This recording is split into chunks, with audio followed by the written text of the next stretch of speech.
अंजलि की उम्र लगभग 30 साल हो चुकी थी। वो एक स्कूल में टीचर की जॉब करती थी। अंजलि के घर में उसकी माँ के अलावा उसका छोटा भाई और भाभी भी रहा करते थे। 30 साल की उम्र होने के बाद भी अंजलि की अब तक शादी नहीं हुई थी। इस बात को लेकर अंजलि की माँ रुक्मिणी देवी काफी परेशान रहा करती थी। माँ, मैं स्कूल जा रही हूँ, जरा मेरा टिफिन तो दे दीजिए। अब क्या पूरी जिंदगी मैं तुझे टिफिन बनाकर देती रहूंगी? अरे कुछ सोचा भी अपने बारे में या बस ऐसे ही? क्या माँ, सुबह सुबह फिर वही बातें लेकर बैठ गई। माँ गलत क्या कह रही है अंजलि दीदी, इतनी उम्र हो चुकी है आपकी। माँ कब तक आपकी सेवा करती रहेंगी? भाभी, मैंने माँ को कब कहा कि मेरी सेवा करो? वैसे भी अपना टिफिन मैं खुद तैयार कर लेती हूँ, बस टेबल से उठाकर देने को ही तो कहा था। वैसे अंजलि दीदी, देखा जाए तो टिफिन उठाकर देने की उम्र तो आपकी है। आपका अपना घर परिवार बच्चे होते तो ये जिम्मेदारी आज आप पूरी कर रही होती। एक बात मेरी समझ में नहीं आती, अगर मेरी शादी नहीं हुई तो इसमें मेरी क्या गलती है और तुम सब लोग मेरे पीछे क्यों पड़े रहते हो? अरे कुछ कहना क्या पीछे पड़े रहना होता है? अपने छोटे भाई को देख, तुझसे 3 साल छोटा है लेकिन 2-2 बच्चे खेल रहे हैं आंगन में। मुझे आप लोगों की कोई बात नहीं सुननी, जा रही हूँ मैं।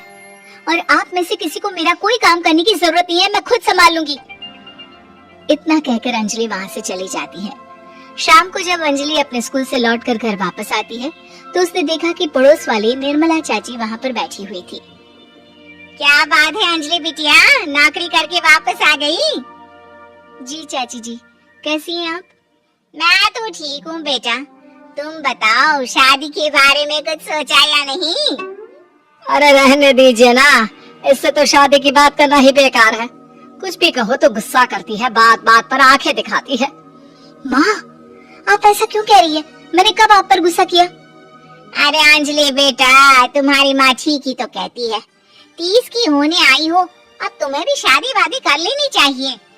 चाची जी, आप तो ऐसे कह रही हैं जैसे शादी करने से मैंने मना किया हो। रहने दीजिए निर्मला चाची, हमारी अंजलि दीदी को अभी तक उनकी पसंद का दूल्हा नहीं मिला ना, इसीलिए वो शादी नहीं कर रही। भाभी, ऐसी कोई बात नहीं है। अरे तो फिर क्या बात है? तुम्हारी माँ ने तुम्हारे लिए इतने रिश्ते ढूंढे लेकिन तुम्हें कोई पसंद ही नहीं आता। क्या है ना चाची जी, हमारी ननद रानी नौकरी जो करती है ऐसे ही थोड़ी ना किसी को पसंद कर लेंगी। अरे भाई, नौकरी का घमंड है तो बात अलग है, कोई और बात हो तो बताओ, कोई रास्ता निकाला जाए। नहीं नहीं चाची जी, कोई बात नहीं है, बस मुझे अभी तक अपनी पसंद का कोई मिला नहीं है। सुन लिया आपने, इस लड़की के तो पर निकल आए हैं और इतनी उम्र में अपनी पसंद का कोई मिलेगा भी नहीं इसे।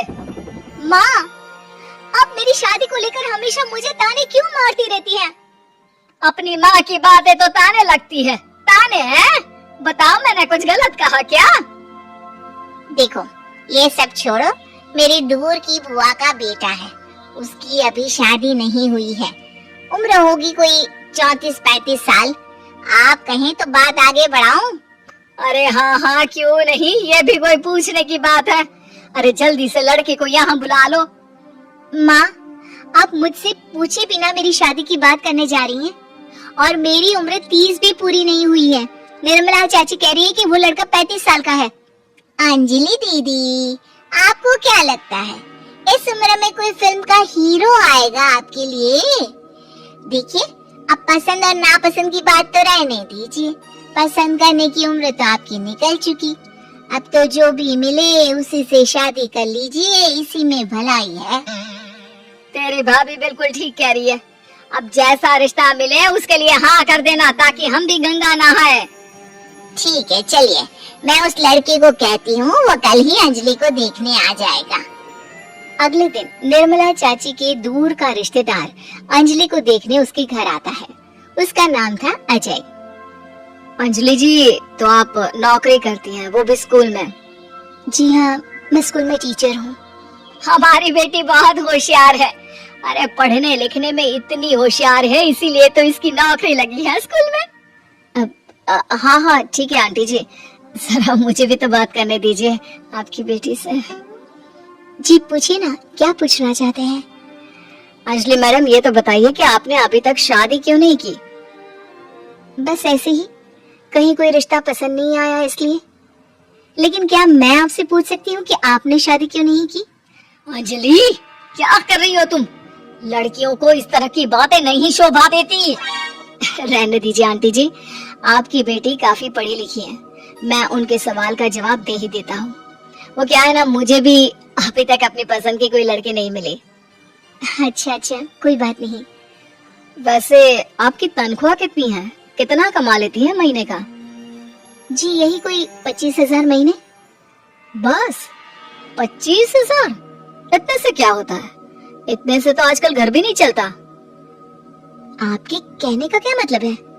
अरे मैं तो ये सोच कर आया था कि नौकरी वाली लड़की है, आराम से 40,000 कमाती होगी। माफ कीजिएगा, आपका और मेरा रिश्ता नहीं हो सकता।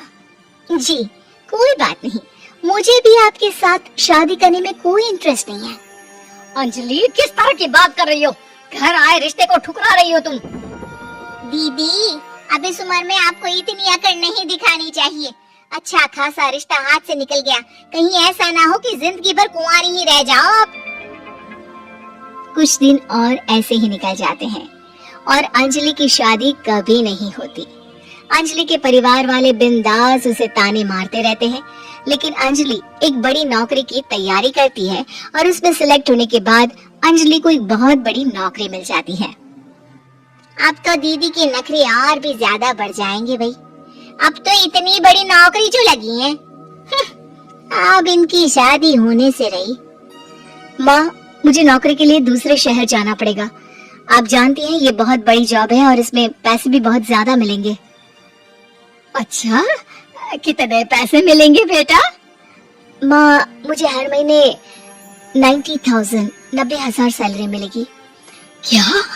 अरे वाह वाह, ये तो बहुत अच्छी बात है। लेकिन फायदा क्या?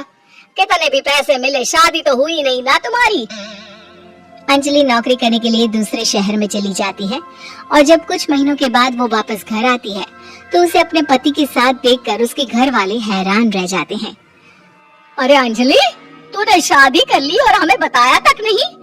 और दामाद जी करते क्या है? इतनी बड़ी कार है उनकी। माँ, मैं आपको सब कुछ बताना चाहती थी, लेकिन आप सबके ताने सुनकर बहुत दुखी हो गई थी और इसीलिए मैंने अपनी पसंद से शादी कर ली। मेरे पति मेरे साथ ही ऑफिस में नौकरी करते हैं और बहुत बड़े अफसर हैं। और एक बात बताऊं माँ, आज मैं बहुत खुश हूँ।